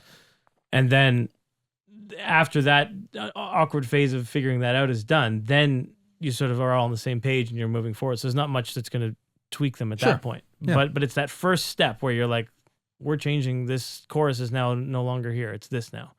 That's a big thing for them. And then they, you know, they'll lose their demoitis-ness on that, or they won't. Yeah. And do you find that you're in danger ever of, in trying to serve the two masters, to just making it homogenous and making it kind of, that's no good either though. Yeah. That's horrible. I find sometimes it's like you need a definitive direction somehow to make it interesting, because if you try to please everybody, it just ends up being this mush, right? Yes. Here's a soundbite. Okay. A compromise is a result that's basically satisfies no one. It satisfies neither party. So you compromise, and I got a little bit of what I wanted, they got a little bit of what they wanted, but ultimately what we got was a compromised version of what it should be, and it's not better. Yeah. It would have been better to have left it originally or to go completely in the other direction. Yeah. Yeah, I felt that many times. Brutal. Where we're like, okay, Yeah. great, all right, we've managed to find a way of agreeing, and then you're watching it back and listening, and you're just going, Their way I was wish better. even if we had done their idea, Yeah. I wish we had done something Exactly. other than this. Yeah, I feel I've had that, especially when I used to work for the Bills and the Sabres doing their documentaries, Yeah. and like, they don't care to tell the greatest story. They care to keep their image good, you know, right. and not give away, too much drama or too much stuff. So like, I'd give them a show cut, and eventually like the coach or somebody would have to watch it to okay it, and they don't care. There's like, no, you can't show that, you can't show this. So like, I always felt like there was compromise in those videos I made, documentary behind the scenes, because we weren't HBO and had a carte blanche. We were part of the team, Right. part of the corporation that needed to uphold its image. So we couldn't tell the deep drama stories because of that. So I feel, the compromise was always there. It's what we signed up for. Like, and what any of us do, so much of it is collaborative. Right. And it takes a team, right? Yeah, It takes a surely. team to do it, and there's dynamics there. And that, like, someone said something really interesting to me before when we were mixing this comedy, and it was the writer actually who was in the mix with us, and he was a writer producer. He wrote the jokes, and the sound designer, she's a really talented woman working in LA now, and every time he'd want to throw it, like, she would sort of hide little sound jokes in there, not like overt stupid jokes, but kind of try to make things subtly funnier in ways. And he was like, "What's that? Why am I hearing that?" "Oh, I thought I'd put it in because blah blah blah." He's like, "Oh, we'll take it out," because it's not a joke that he wrote. Right. Finally, I don't know, he threw something out, and she just like grabbed her drive and just like stormed out of the room. And he's like, what? Oh, no. Obviously, I said something. I was like, well, you got to understand, she's super creative. She's like she's a composer. I mean, this is like her music, and you're throwing it out, and this is just the way she feels. He was like, hey, I wrote this thing. I got 3 rewrites. The studio told me to rewrite this thing 3 times. Oh my all right. If she wants to have a trip about this, then go be an oil painter, man. Like, seriously. Right. Right. Like, look, this is collaborative. But ultimately on a movie like that, there's a hierarchy. Yep. So who's right in that He's going to scenario? decide, well, it's his movie. He's right. Right. So He's in right. that world, she was wrong to have reacted she should go that be way. an experiment for that week. Go be an experimental composer or something. Right. You know what I mean? Yeah. And express yourself that way. But you can't. You just have to bury your ego. And honestly, it comes up with us a lot, even without being given direction to take something out. Sometimes we've done loads and loads of work, right? A massive scene, a barn burns down, the family barn burns down out in the country, and it's this tragic thing in the Great Depression. And then the music score shows up, and it's gorgeous. Mm-hmm. It's just heart-wrenching. And we watch the whole thing, and it's just like there's the flames and the timbers falling and the score is playing. And you gotta, if you're in my position, you have to be able to watch it and go, hey guys, here's an idea. Let's take out all the sound effects. Oh, wow. Right. Yeah. Just Take them all out. Yeah. And let's just hear it with the score. Right. Wow. Yeah. This happened. This Right. is obviously, it's not off the top of my head. Yeah, yeah, this yeah. very thing in a scene happened. And it was like, let's just try it without. And man, like, it was heavy. And the effects editor was not happy with me. But the director came in, watched the playback of the reel, and the reel ended, and he just kind of looked at me and said, Aren't you the sound guy? it's like, interesting. And I was like, yeah. And he was like, okay, let's try it with the effects. And he played it with the effects, and he was like, yeah, take the effects out. Wow. I was like, that's the right call. Cool. And it's like, yeah, like, look, sometimes, like, to serve the piece, to Yeah. serve what's up there, Right. you have to give it up for the composer and say, man, this thing, it's way more evocative if you just fuck the literal kind of image and what you're seeing and hearing. Does it have impact with the timbers and flames? Of course it does. But emotionally, it has a different kind of impact if you take all of that out, because then you're just letting the audience just be soaked in the sorrow of the music, right? And that's what you want, right? You isolate them. When you make that call, are you sitting there with the idea in your head going, this is going to revolutionize this thing? Or are you going, oh my God, they're going to kill me if I say it? Like, what are you thinking? By now enough, everybody is mature enough to know that, my saying, it's a soundbite for it was supposed to be a good idea. That's my fallback. But look, okay, it was supposed to be a good idea. Right. More often, I'm credited for trying. I see. Right. It's like, hey, man, normally I get props for trying. Right. Like he or she will be like, no, listen, I appreciate the effort. I see where you were going. And, again, it shows that there's no right or wrong way necessarily to do it. There's just the way that that happens to work in that situation. And it's like a director said to me 2 years ago, we tried something. I don't remember what the sound was. He was like, that's an interesting sound for somebody else's movie. That's amazing. Wow. And I'm like, that's good. That's a good one. That's good. We got along very well. So he felt he could needle me. Yeah, that's right. Yeah. I do love because that. it was a good sound. Right. For the record, it was a good sound. Wow. That's great. Yeah. Back to trying to make it. Like, so you're nominated for an Oscar, and then the movie Shape of Water won the Oscar for Best Picture. Best Picture. But you guys lost in the sound. We lost in sound editing. So that was it must have been a weird hour. But more importantly, you were nominated. Right? No one's ever asked me, but it was a weird hour. Because you're like, you're fucking lost. It was a very weird, after being feted and flown around and interviewed and wined and dined and celebrated for over a month. It was. I mean, the cliche is it's an honor to be of course nominated. Like you've already won, and it's great because some of these people were our heroes. I mean, really, like our heroes, and they welcomed us. They were very, they're fantastic people, right? And it's very much we saw ourselves as outsiders, and then there was a lot of imposter syndrome, I think, going on, right? Where we just walked into this, but they were extremely welcoming, because in the end, it's why sometimes I do like to work in the States, because you go down there and you go into big places and you see that they do shit exactly like you do, and it just validates that you're not crazy. Right. Like that your process is, like, we didn't get to where we are by reading Mix magazine and saying, oh, here's how Randy Tom does it or whatever, right? It's like we kind of found our way there the same way they found our way there. Right. Yeah. And we ended up at the same place. So it's like, oh, it's so validating. So they welcomed us as colleagues, as contemporaries. And there was a lot of respect for the work that we did, and we were really thankful.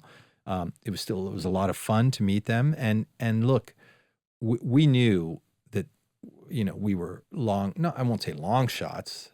They never tell you who gets second or third. No. Right. That's right.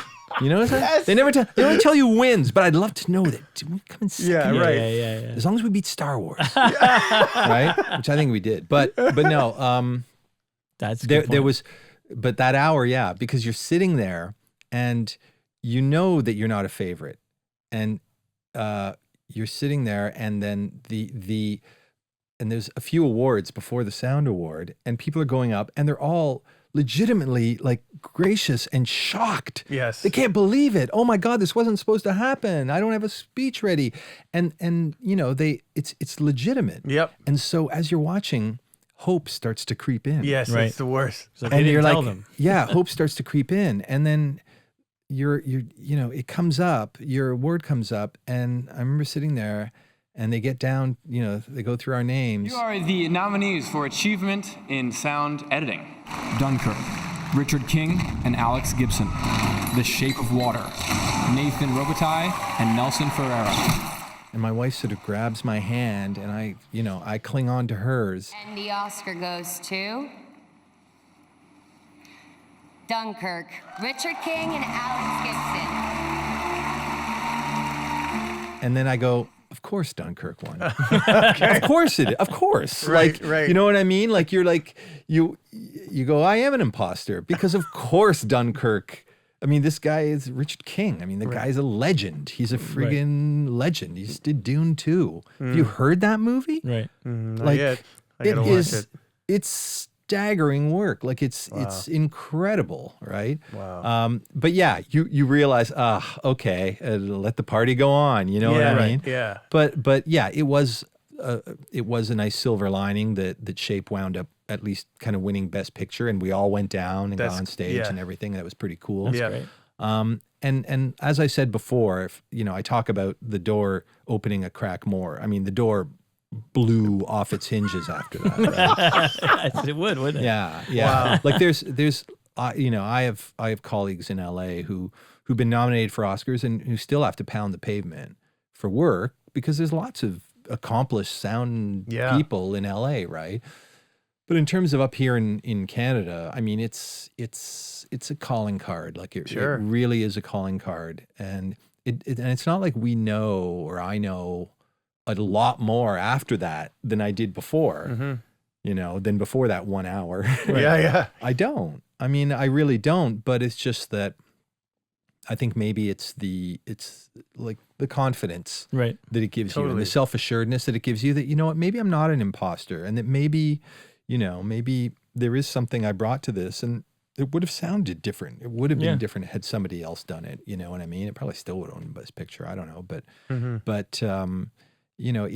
that is certainly what makes the difference, and it just gives you confidence, and I think people see it because up until the point you've earned it, confidence is just, you can just call it arrogance. Yeah. It's just arrogance. You don't know what the fuck you're doing, right? And and you're full of yourself, then you're just arrogant. But then there's a point where if you've walked enough of those miles, and if you earned it, if you've earned it, if you've been beaten up enough, and made enough mistakes and gone through all the trial and error and this sort of thing, and developed that palate and that feel for doing things right, like record production, right, like filmmaking in general, like anything that we do, then it becomes confidence because it's earned.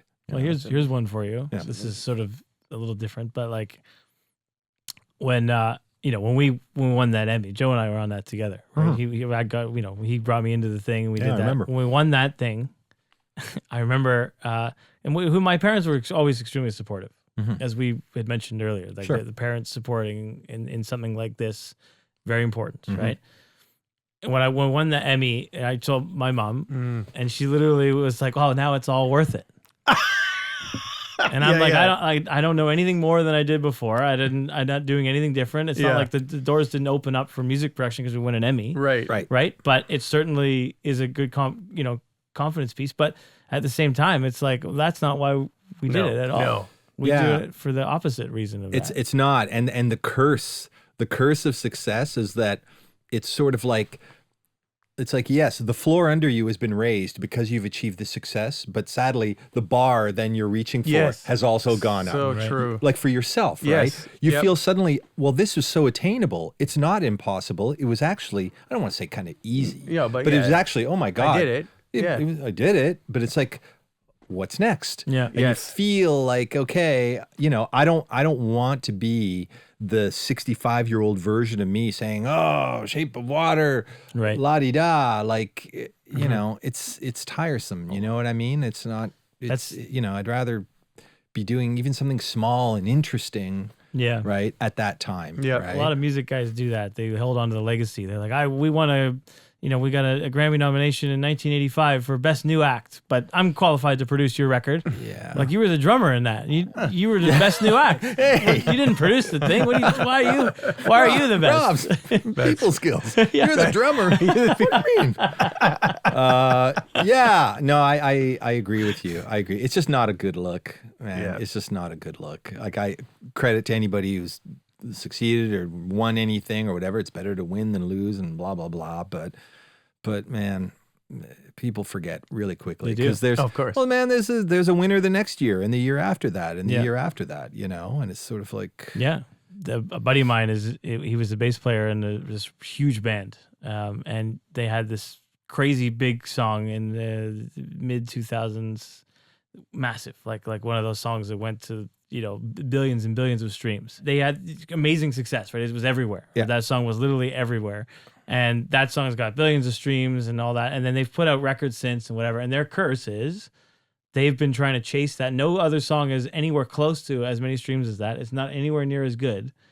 But every other song is doing phenomenally. 300 million, 400 million streams, but it's not gold, that platinum, one. all these It's things. that one, yeah. But it's not as big as that one song. And Yeah. it's a curse because they can't chase it. It's hard, especially in the music business, I think, because it's so quantifiable by streams, by amounts of listens. Right.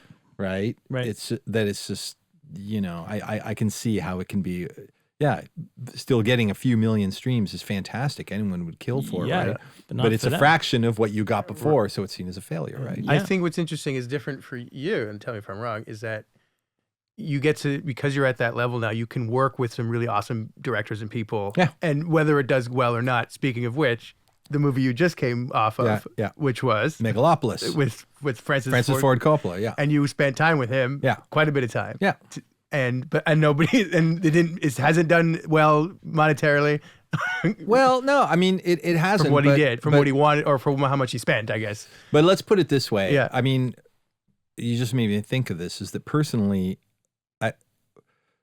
what this has afforded me, what some success has afforded me, is the ability to then experience working with really cool Exactly. filmmakers, Yeah. Love whether the work is good or not. And Right. I'm a big proponent of the journey. Yes. Right.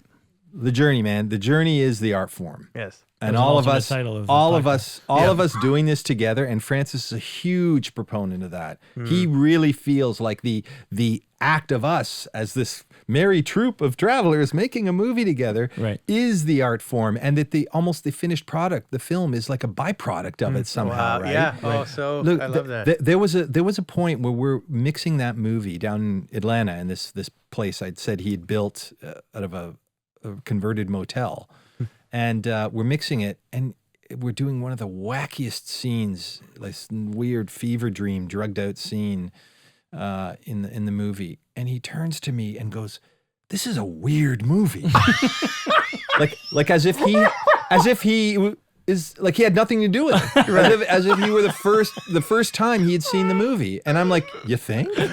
Like, yeah, this is a weird movie, dude. Oh my God. Yeah, I mean, so listen, I'll take it if it affords me the ability to have months like I did down in Atlanta working with this giant American artist. Then I'll do it, because what you get is the rare opportunity of seeing behind the curtain and seeing kind of what sort of creative mind you're dealing with. It's a rare thing, and I mean I've experienced it big time with Guillermo del Toro. Less so with Darren, but I worked with Darren when he was much younger too. But there's some artists who just have this muscle that's developed, Right. the creative muscle, Yeah. to just formulate ideas fearlessly. Yeah. Right.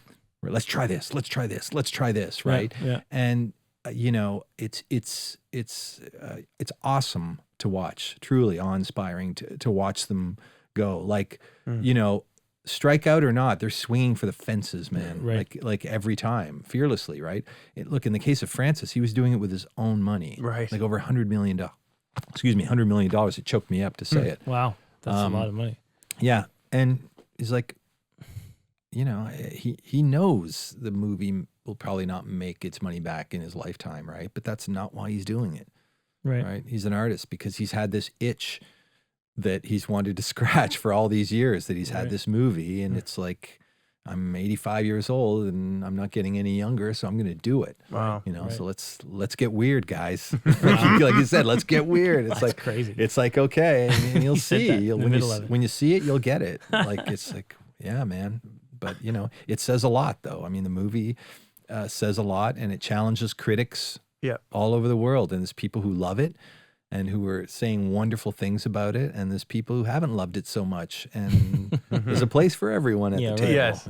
But either way, it doesn't diminish your work, though. You put in your best. I mean, yeah, we put in our best, and I mean, he was very, you want to talk about sort of tossing stuff out or putting stuff in. I mean, there are things we put in that he wanted in that we never would have thought of putting in that he pivoted to and said, "Hey, here's an idea," and we're like, "Here we go again." Right. And it's like, yeah, wow, that's wild, man. I mean, and then things that we just thought were kind of standard. I don't want to say standard, but that you would expect to hear based on your pre-established vocabulary of what movies are supposed to sound like. I see. Right. And he was like, no, no. Take it out. Let's experience what the characters are going through, sort of things like this, right? He was... Yeah, he made bold choices, throughout that whole process, right? It's impressive. And how was spending time with him? Like you said, you had breakfast with him. Like you making breakfast. Like it was amazing. Yeah, it was great. I mean, he had us down there initially for what I thought was kind of an interview, but it wasn't an interview. I mean, we were already hired, but he flew us down there. Like everything was first class all the way. He treated us beautifully. Like. He booked us for the whole weekend. Like I was used to going to, before COVID, we would go to LA for meetings. Like I'd go there for a 4-hour meeting and then get flown back. It's like, this is bullshit. Like it's so environmentally like wrong to do anyway. But, we had ways before Zoom, we had Skype, but we had ways of doing it. But he flew us down there for the whole weekend. And I thought, look, he's so busy that he just wants us locked down so that for the hour he talks to us, we're available. Right. But we got down there and it was morning, noon, and night every day. Like he greeted us in the morning in his pajamas. Wow. We're having coffee. We're talking about not just his film, any film, like just movies, just we had like a barbecue out by the pool of this hotel and playing these little movie quiz games because he has an encyclopedic knowledge of Hollywood and of America from the 1920s, 30s, 40s, all the way up into the 90s. Wow. And it was just fascinating. It was just fascinating because you don't get many firsthand accounts of what it was like working with Marlon Brando. Right. Yeah. But most of those people are not with us anymore. Yeah. And he was this connection to this grand, this other almost classier time in Hollywood, right? Like for me, the golden age of American cinema is the 70s, and he's a champion of that. Yeah. You know what I mean? And there's not many people who can talk about their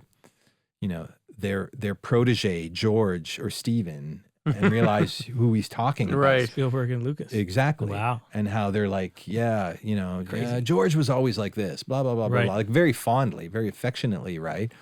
But you're just in the presence. I just remember saying, because I was on Zoom with him one day, and we had an actress in England. So he's in Atlanta, I'm in Toronto, we're on Zoom, and we're recording her for 4 straight days of doing revoicing a bunch of her lines. And so I'm getting up at 4 o'clock in the morning, and I'm working with her, because she's on UK time, I'm working with her until about, I'd say, 10 o'clock Eastern. And then Francis would chime in, and, with his PJs and his coffee or whatever he had. And he would chime in and listen to what we've done and give notes. And one morning he's like, Nelson, you're in Toronto, right? Right now? I said, yeah. He goes, so you're getting up really early for this? And I'm like, yeah, it's no big deal. He goes, doesn't your wife, like, what does she have to say about this? I said, it's okay. She knew I was doing this, so she went to Cuba for the week. He's like, I love Cuba. And I said, yeah. I mean, we've been there a few times. He's like, I made pasta for Fidel Castro once. Oh my God. And this was like one store, like No way. No matter what you had, no matter who you've worked with, he had and he wasn't being one up. No. But he's been everywhere. He's worked with everybody. He's had dinner with presidents. He's done all of this kind of stuff. So I suddenly felt like I was 1 degree of separation away from every like famous person who lived, before 1990. Wow. Right. Would you call that a made it moment then? Yeah, but again, I went into the room feeling ready. Right. Like I went in feeling ready only because, like after working with Guillermo, you're ready. Like you really feel ready. Right. Yeah. So it's like it's not that you need to make it anymore. It's just like you're in it. You're loving what you're doing. Like, yeah, I'm loving what I'm doing, and I want to. I'm not afraid of falling on my face. I'm there. I'm there, and I'm walking in wanting to be heard. Yeah, Right. sure. I'm not afraid of being fired anymore. I'm there wanting to be heard. Like, how can I, how can I get a seat at the table and maybe try to see if we're on the same page and give some ideas. Yeah. And he was, again, to his credit, he's so collaborative, which is so refreshing for someone who you feel from the outside doesn't have to be. Yeah. Right. You make Apocalypse Now, which is such a stylistic masterpiece across every level of filmmaking, every discipline, that you just think, he doesn't have to. But then you realize that it was a collection of ideas, and he was picking and choosing sort of the best ones in a way, right? And pushing his team to do that, right? And you realize that when we sat down for our initial meeting, it was myself, it was Nathan, it was the two mixers, Brad Zorn and Chris Cook, and we're in the room, and we have this screening, and we're all speechless, and we don't know what the hell we've just watched, and because it was just this massive 3-hour at the time experimental film, it felt like. And he turns to each one of us individually and is like, you as a filmmaker, what do you think you can bring to this? Wow. You as a filmmaker, what do you think you can bring to this? Like, give me, what's your impression and what do you feel that we could do? Right. And you're on the spot and it's like, okay, well, here's what I think. Yeah. Yeah. Right. And, It's crazy. I think he just wanted to kind of feel that he was among friends, right? Yeah. Or maybe let us know that we were among friends, Right. I don't know. Wow. Wow, what an experience! That's crazy. That's amazing. Yeah, they're not often like that. No, sure. No, not with somebody like that. More because of his vintage and just because of the legend, his the history, legacy. his history of success and failure. I mean, there's somebody who knows. And I know it's a common theme, and we're talking about making it, and again, the concept of success and failure, and he goes into things knowing that, as they say, success is grown in a garden of failure. Right. Yes, It is. That's a good bit. It is. That. Yeah. And that you don't stretch, you don't reach, right? And he is forever stretching and challenging audiences, and he just doesn't want to do. Wow. I'm sure he'd be happy. It's bonus if you can make a shitload of money on your movie. I'm sure it is, but he's just happier just making the movie that he wants. He wants, right? yeah. Wow. So if you could stick with that crowd and Yeah, kind right. of move in those circles, that would be great. That's the art form in its truest form, really. It's making a movie for you. Not It for is. them. Yeah, it is. It is. It's gratifying, and it's it's nice to be, I say along for the ride. It's nice to be paddling that canoe. Yeah, right. Yeah. Being ahead of it. Yeah. Well, speaking of, that idea of making it, like obviously the failure side of it, is there a moment that you can think of where, you almost didn't make it? You almost Some sort of you almost setback put or- it back. Oh, big time. Yeah. Yeah, big time. And it was certainly a massive failure, but it was also a huge kind of teachable moment from me to me. Right. In that when I realized that I'm not a businessman, like, we had grown as a facility and sort of became this behemoth, right? I mean, Ross, where you visited us those days as a Was it a young sprite intern? Yeah, I mean, it was that. I mean, our rent was like $18,000 a month. That was It's like staggering. 2005. I'm sick to my stomach, like thinking about it. To those who we don't had, know, like- I interned for Nelson that's how I started my career, was actually interning. At Sandox. Yeah, Which young, was young Nelson. fresh. was Yeah, in high school. clean shaven. Yeah, clean shave. What happened? Still in high Yeah. school. I know. I look at Wow, this and go, high what school. happened? High school. I did I had Wow. great co-op in grade 11 Yeah. and 12. That's amazing. And he Yeah, took me man. back for grade 12, which I didn't know you were going to do that. Yeah. That's great. Yeah, Wow. yeah, And we were this is happy. It's a big sound facility. It was a big mixing. facility, man. Like it had, there was a mixing stage. There was like a ADR, like a voice recording stage. There were like 20 edit suites, some for sound, some for picture, because we thought, we'll open picture editing suites. So then it'll be a natural progression. The productions will come to Toronto, shoot, the editors will cut picture there, and then they'll go, oh, look, Sound Dogs right here. We'll use you for sound. It didn't work that way. So it was like literally, in the same month or the same couple of months. It was like you had like SARS, if you remember SARS, and like all these sort of productions were closing up. The dollar shot up to like, you know, above par, and a low Canadian dollar is always good for production in Toronto. Yes. All these tax credits went away. Our number one competitor moved in like across the street. It was just like this perfect storm, this absurd, like it was just stupid. And we had sunk our whole nut into this thing. Oh, shoot. And we were screwed. And, you know, ultimately had to fold our tents at the facility, squeeze right down to virtually a remote operation, put a bunch of shit in storage. Like, it was terrible. And I mean, I literally went, this was after Requiem for a Dream. This was after having done like some big ass movies. Wow. And, you know, and there were a couple of months where it's like I was doing like dialogue and music and sound effects for like a cooking show. No disrespect to those who are doing cooking shows, but creatively it's not. But creatively it was just like, what the hell is this, you know? But just literally to pay the bills, right? And it was like it just felt like such a terrible failure. It felt like a terrible failure. But from the ashes, the realization was stunning. Like, everything came into focus. Right.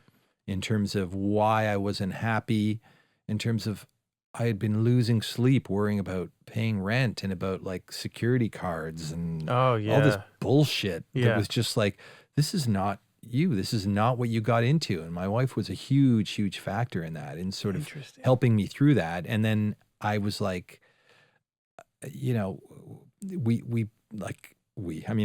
by that point, I was pretty much on my own. And first of all, the people within our sort of circle it identified who our people were, you know what I mean? And who my tribe was. And we kind of remade ourselves as something else, right? As something else. And Sound Dogs not as a facility, not a bunch of rooms with, you know, consoles and a bunch of gear and bullshit, but as a artists, as a team of artists. It sounds corny, but I mean, we were, and we sort of leaned into projects that were, you know, we sort of became selective in a way, right? And just without all of this extra noise and without bills to pay and having to worry about, you know, bringing in every little project or you know, just to pay the rent. It's like, okay, let's just, those of us left, like a half a dozen of us left, let's just go and let's do a couple of really interesting movies at the same time, right? And then it just kind of, you know, the business picked up again, and in the same way everything sort of collapsed all at once and everything went wrong, this sort of the perfect good storm all happened at the same time.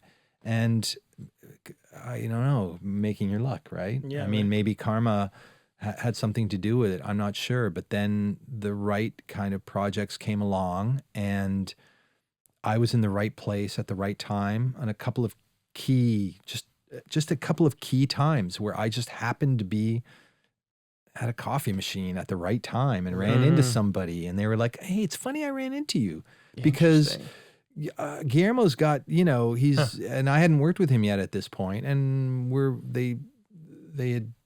they were mixing Crimson Peak or something like that, and they were at Skywalker, but there was a scheduling thing, so they had to finish it up here. And he's like, he needs someone to support the mix on the stage, and it's like, would you be interested in doing something like that for a few weeks? It's like, okay, I'll have a cup of coffee with him, no problem, right? That's amazing. And it just, this whole thing kind of blossomed, and it's like, I was ready for that. Yes. I was happy to do it, but had I not been at the coffee machine, and I right. wouldn't have been at the coffee machine if we still had the big ass facility that we left. So right?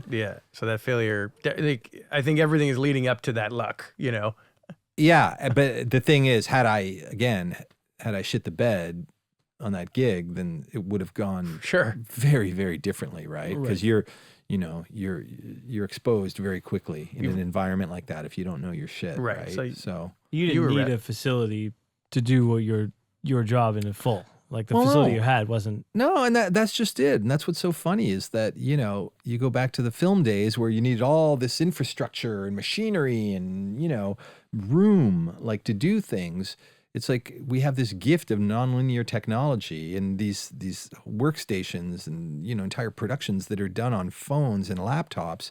It's like, why were we getting into real estate and doing the cardinal sin of doing leasehold improvements on a rental? Right. You know what I mean? Yeah. Like spending $300,000 on a studio that you just walk away from. Yeah, right. You know, it's nuts. It's nuts when so much of this can be done. There's a lot of kind of differently, right? I think when you get into something, there's a lot of noise that comes in, a lot of things that you think are important, even just little things for my day to day. It's like, actually, no, let me just edit this video. That's what I'm here for. Yeah, That's what I love to do. Yeah. You know, not necessarily marketing or like the business side. I hate that stuff, but some of it is obviously necessary. Yeah, but why model yourself off of something that isn't necessarily a true proof of concept? Like that it's not, it's not a proven sort of recipe for success. Right. But you feel like, I need to be doing this because that's what the successful person is doing. And it's like, how successful are they? Mm-hmm. Like, really? Because I'll bet you they're not getting much sleep. Yeah, that's it. I'll bet you they're not, right? Well, I never wanted to be a landlord here. And that's what's sort of happened now, is to be able to contain the beast of the space. You have to be able to have, you know. It's always the trick in the creative field, especially now, is how do you become big, which is what you want to do, but stay small, right? If you know what I mean. Right. Because there's something way more manageable and attractive to your creative sort of collaborators of you being small. Yes, totally. Because you have their full attention. Yeah. And they have your full attention. And they're not dealing with the accounting department and the booking department and this and that. Yeah, that's someone wants something from Sound Dogs, they have one number to call, and it's my cell number. Right. Right. That's what you want. That's what you want, man. That's so true. Small thing was, I was with a comedian. I was on a show a few weeks ago. He's got 20 million followers, like across social media. And his videos go viral all the time. Usually they're like food related, and he's a really funny guy. And I asked him, like, do you have an editor, or do you have? He's like, no, I do everything myself. 20 million followers, like you got huge sponsored deals, tons of making money on YouTube partnership. He still just does it himself. He could easily farm it out, but he's like, no. Yeah. And it was like, for a moment, was like, oh, that's so interesting, because you could not do that and just fuck off and like make the thing, send it to somebody to make it, and like, but he was important to him to be like, I just want to make it and do it and be the guy. So, and in the same position I'm in, especially when I'm doing a lot of content and creating stuff, it was very helpful to hear that from him. Yeah, and it makes it yours. Certainly with what you do, I know it keeps it yours, and it retains that, whether or not it's perceptible to the audience or not.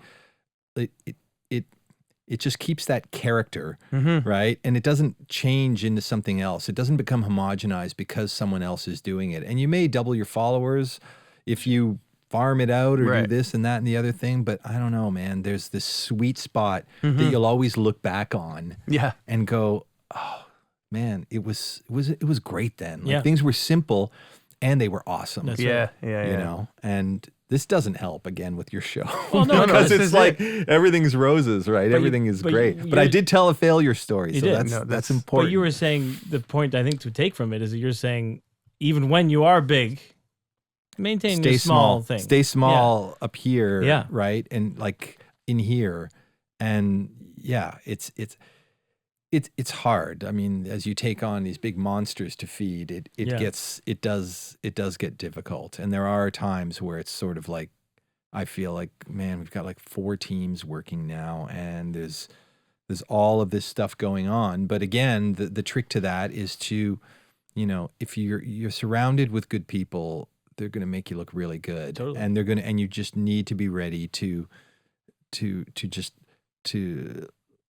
let them take control, and to not try and be everything. You know what I mean? And to push them into the light. Yeah. You know what I mean? And to let them have their own wings, and let them sort of, let them be celebrated, right? Yeah. Because I do not take credit for the shows that my name is not on, and that I didn't sit for hours and hours and days and weeks working on. Some will. Even though it was your team, but some will, even though it's their team, but I'm not going to do that. It may say Sound Dogs, but it won't. My name won't be on it because I can't take credit for that.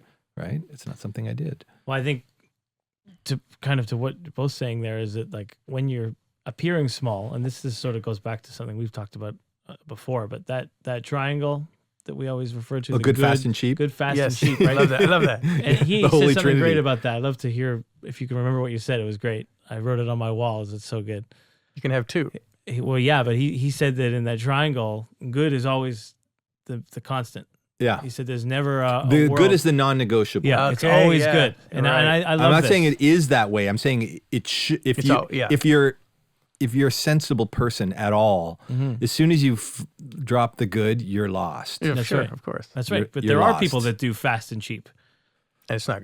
It's obviously not good. It's not good. But they do fast and they're making money, right? Yeah, but they're business people. They are. Yeah. And I don't. Yeah, and I don't. That's it. I don't want to sound like some erudite asshole, right? Like but you're a business person, and that's cool, man. Like go ahead, be a business person. There's a world for that, sure. Like everyone, and there's jobs for people who work for places like that, right? But I don't know, man. If you want something more, it's easy to say in hindsight, but if you want something more that really kind of satisfies your heart, then the good is just, it's non-negotiable. Yeah, exactly. And you're going to kick yourself sometimes because sometimes you are going to give them all three. Right. And you're like, fuck, man, I can't believe this. I can't believe what they got away with. Yes. Yeah. But it's like, that's a good way to look at it. Sometimes you give them all three. You don't mean to, but you do. It's like you still do, and it's like, but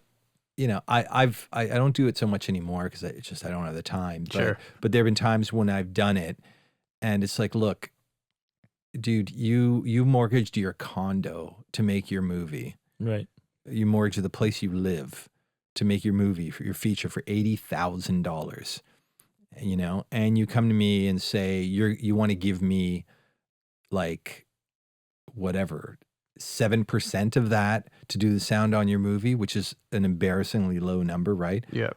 I'm in. Yeah. I'm in. Yeah. I'm in. I'll watch. Listen, I watch the movie. If it's cool, I'm in. Yeah. Respect to you. I'm in, and let's get that condo paid back. Yeah, right. Yeah. And that, again, I'm not making that up. I mean, I've done 5 movies for that dude, and his movies are all now $6 and $7 million. Right. Right. Yeah.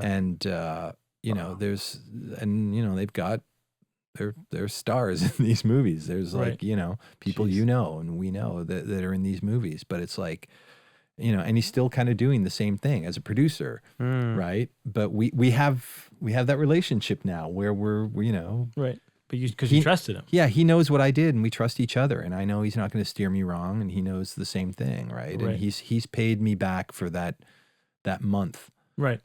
Wow. But we were nominated for a Canadian Screen Award for that movie. Oh, wow. The tiny little movie, right? Wow. Lost that as well, you see? That's the key to success. Dude, if you want to talk about losing awards, I got, I am the Susan Lucci of, if you know what that means for you. It's a reference to 80s soap operas. Okay. But yeah, she was nominated, I think, 19 Emmys. Oh, wow. And she lost. She won on the 20th time. Oh, wow. Okay. She was nominated for Best Actress 20 years in a row and won the 20th year. Yeah. I mean, it's true. You do keep you never give up. Keep chasing, even if you it keeps you for something to do. The awards don't really mean anything other than a pat. Like, I mean, that was what kind of burned me about what my mother said when she said that, it's all worth it now. I was kind of like, well, it's not really.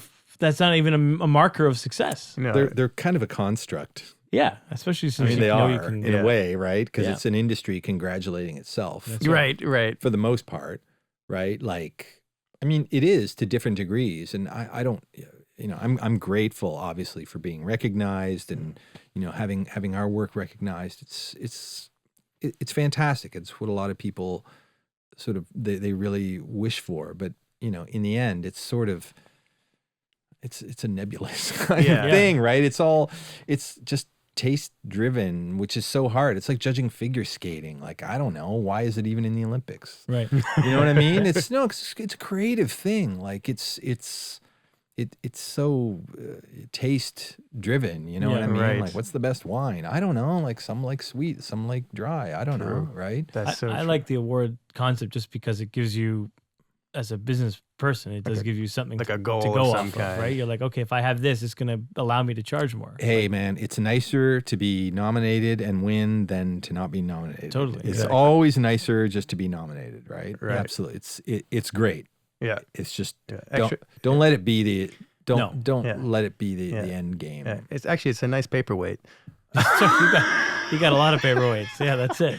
We put for the Emmy, you put the toilet paper roll. It's an extra thing. Oh, you can put it on there. You know what I know the Emmy. The Emmy's a good weapon, man, because it's got those wings. Pointy. Yeah, that's got what you guys those wings. in the front there. It's a quick in case an intruder comes Yeah, I for know you. a guy who That's won my one weapon. in L.A. He cut a producer. He cut his leg with Oh it. my Because God. he was so wired up on stage Yeah. as the person before him is giving the award, and he's like this, and he realized he felt something really sticky on his leg, and he realized he'd stabbed his own leg through the tuxedo with the wing on the Emmy. those right? things are pretty tough. The DGC, like Directors Guild Awards, they're really sharp. I've got a really? bunch of those. They're fucking sharp. As Oh hell. my They have God. these two. I mean, they're deadly. These things, yeah. they're not for children. No, not for children. They don't give them to child actors, for example. Yeah. Anyway, Well, That's this crazy. is been pretty great. pretty amazing. Yeah. I learned a lot, and just the career you've had is amazing, and very. I think a lot of people will get a lot of value out of hearing kind of your past. So thank you for doing this. I hope so. Thank you guys for doing it. I like the show. You guys Thank are you. you guys are really, really, as I said before, you're very eloquent, very outspoken, Oh, thank you. and What's that? yeah, we talk pretty good. Yeah, so it nice. is that to me is the secret sauce to sort of what any of us do is if you're articulate, it is the secret weapon to doing anything that we do. So Yeah. if there's any secret that anyone needs to know, it's like bone up on other things. Right. Read books, watch movies, anything outside of that, because you have way more ideas and you can present yourself in a much sort of more forgiving way if you don't sound like a dumbass. Yeah. Right. No kidding. Yeah. Well, I'll keep working on that. Yeah. That's a good goal. Yeah, for us I'm saying it come to up you guys specifically because I think you need it. Yeah, don't take too much literal from that. No, I do sincerely. I do apprate you Well, guys, and I like what thank you're you, doing. man. Thank you so Again, much. it's a pleasure to have you, and I can't believe we're still in touch after having worked for you for That's 20 insane. years ago. Hey, man. Full circle moment here. That's what Almost happens. 20 years ago. That's I what worked for you. happens to good people. I love that. Thanks, man. I appreciate that. All right.